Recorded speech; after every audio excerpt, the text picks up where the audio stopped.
So what is Hugo gonna do now? I'm Andrei Mincov, the founder of Trademark Factory, and in this video I'm gonna share my thoughts about yet another trademark screw-up. This time around, it's Hugo Burgers losing their bid to get a trademark.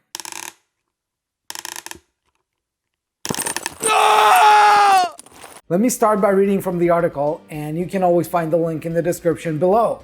Hugo's Burgers loses trademark battle. The German restaurant beats the Paceville eatery to the punch. Paceville entertainment chain Hugo's has lost an appeal before a top EU court to have its registration of a logo for its burger bar accepted. The EU General Court upheld the decision by the European Union Intellectual Property Office, EU-IPO, that the logo for Hugo's Burger Bar, one of the many establishments under the Hugo's brand, could not register its mark because it would infringe an earlier trademark owned by Hugo's, a German restaurant chain specializing in Italian food. So we have H, then apostrophes, Hugo's, and then apostrophe S, so Hugo's. The EU IPO had first turned down the request to register the Burgers Bar logo in 2017, arguing there was likelihood of confusion. The decision was appealed by Hugo's,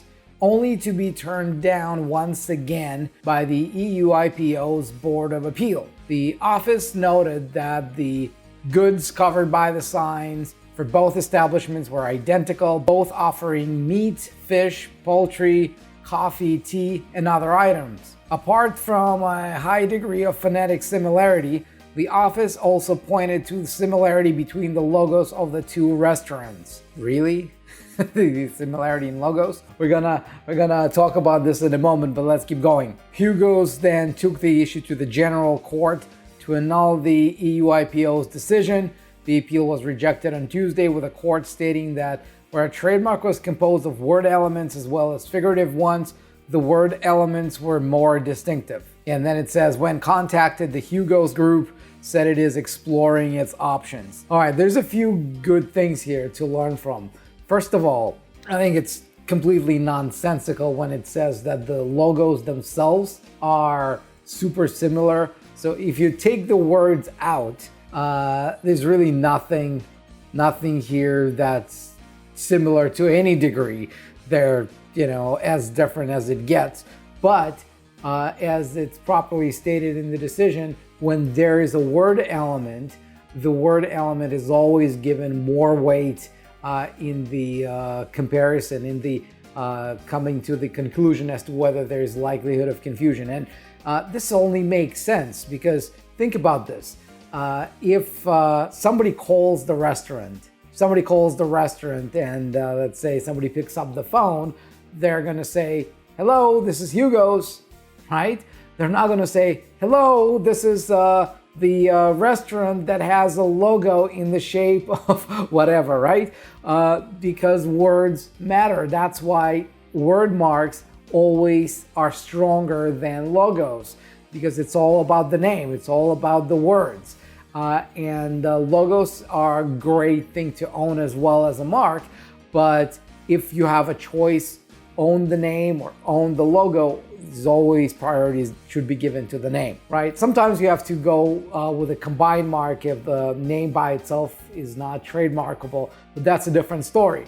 So anyway, here, the whole point is logos visually are different except for the name, but the name itself is so close that even though the visual elements of logos are totally different, the marks are still confusingly similar. Because, and here's the mistake I see made by brand owners all the time. They say, well, let me just make a few little tweaks and we're going to get away with it. We're going to be able to use somebody else's brand with just a few small tweaks. No, you won't, because it's not just about identical marks. It's also about lookalikes, sound-alikes, and even mean-alikes marks, which are not designed for you to have if somebody else had trademarked them before.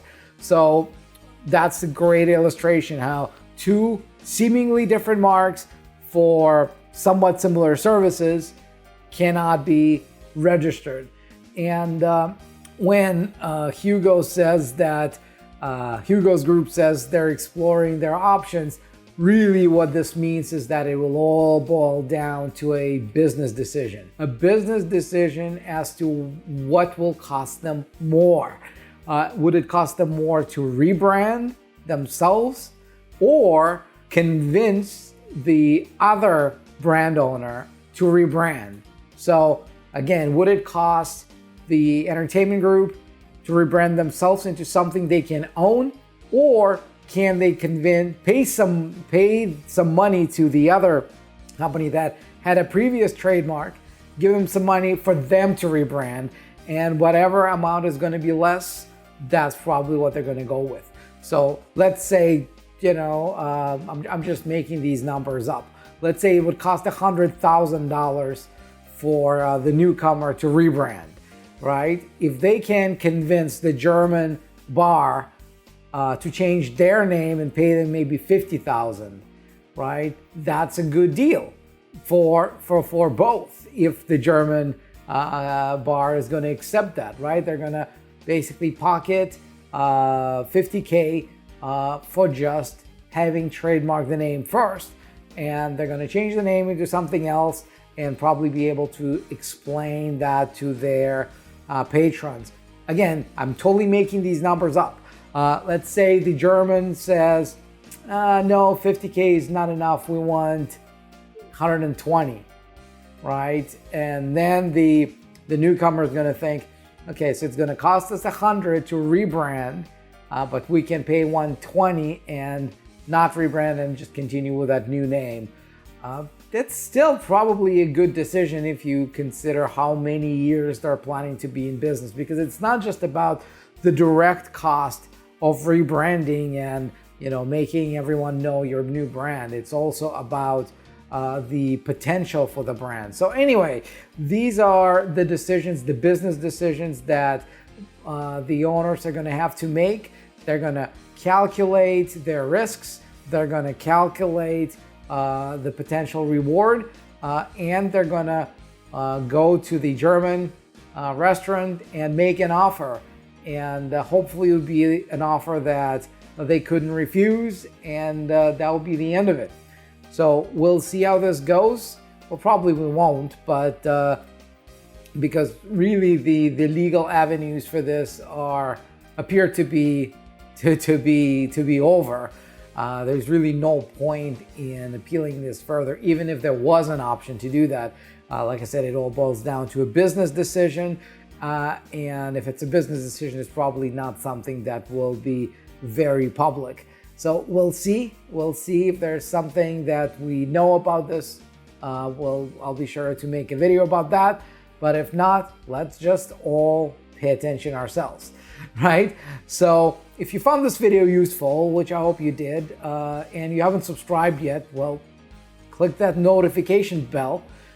It's not enough for you to subscribe, which I want you to do, so subscribe and click that notification bell, because that's how you will find out when the new video comes out, with me commenting on yet another screw up, or maybe giving you some other tips about brands and trademarks. And until then, I'll see you in the next video.